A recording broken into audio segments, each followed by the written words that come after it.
What's up, everybody? It's AJ with etrailer.com. Today we're going to be checking out the CURT Premium 4 Bike Rack on our 2021 Toyota 4Runner. This is going to be a great way to haul your bikes. This is called a hanging style bike rack. Now, the only one we don't recommend putting on here is a carbon fiber bike. If you go to put that on there, it does have a frame that can scratch easily or dent, and if you spent the money on that, you probably don't want to put it on here. This one's better for aluminum and mountain bikes and all those other kind of bikes. It's going to be fine because it hangs here by the frame. You see it sitting in the cradles here. These are rubberized cradles with grooves at the bottom, so if you have cables, they'll run in those grooves. They won't get smashed between the frame and the cradle here. Now it holds on with these rubber straps. And hold on there nice and tight. You have one here, and then we have an anti-sway one here, which really helps take that sway out. Let me move the pedal so you can see it better. You can see how it does, it moves a little bit back and forth, but without it, it would sway a whole bunch more. So it's nice that it has it on there to keep things nice and tight. Let's go ahead and remove the bike, take a closer look. I'll take those straps off, and they're easy just to put on. You just stretch them over, they latch in, just like that. Easy to take off and remove the bike.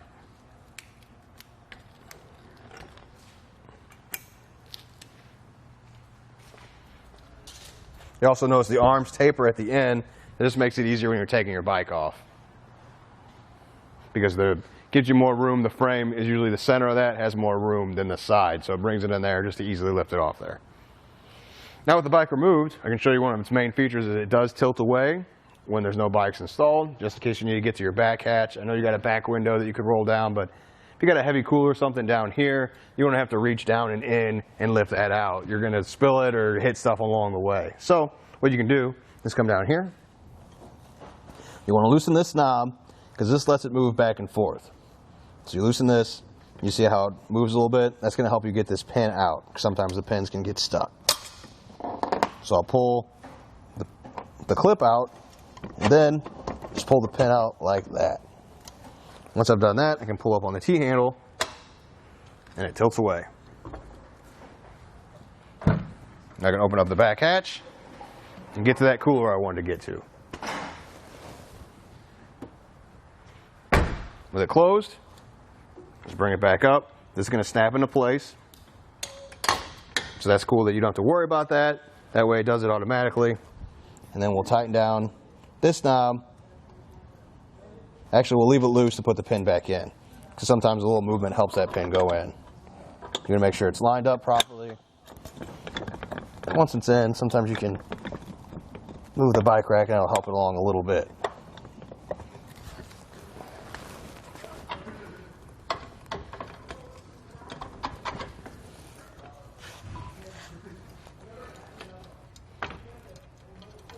There we go.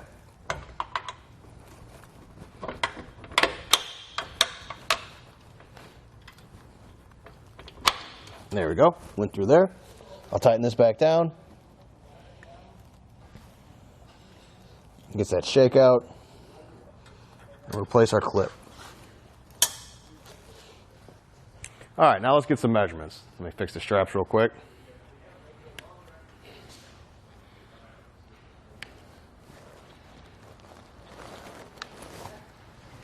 I'll grab my tape measure. I'll be right back. First thing, we're going to see how much it adds to the back of our 4Runner. You got the arms that stick out to about here, so that's what we're going to measure to. We'll go from bumper to the end of the arms.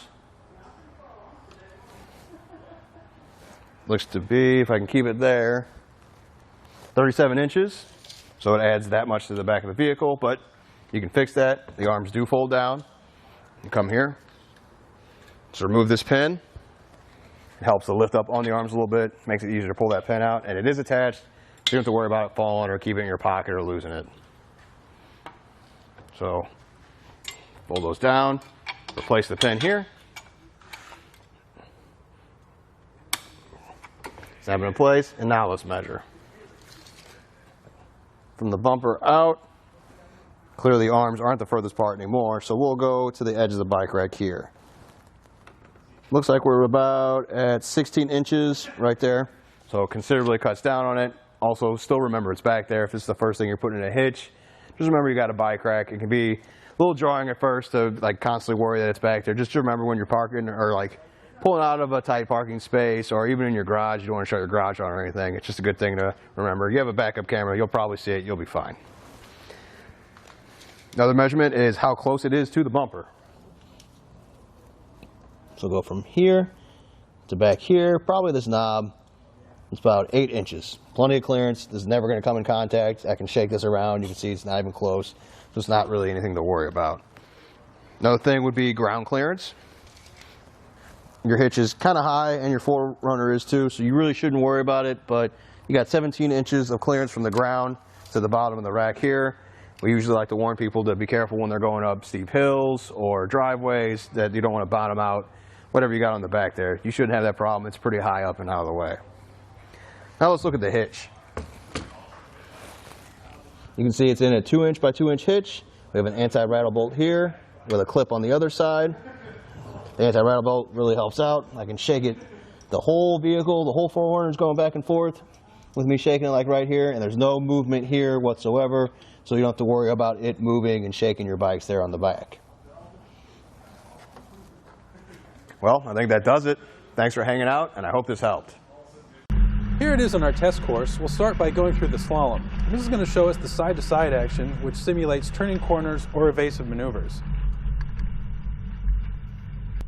Next, we're at the alternating speed bumps, which we'll see the twisting action. This will simulate hitting a curb or pothole or driving over uneven pavement.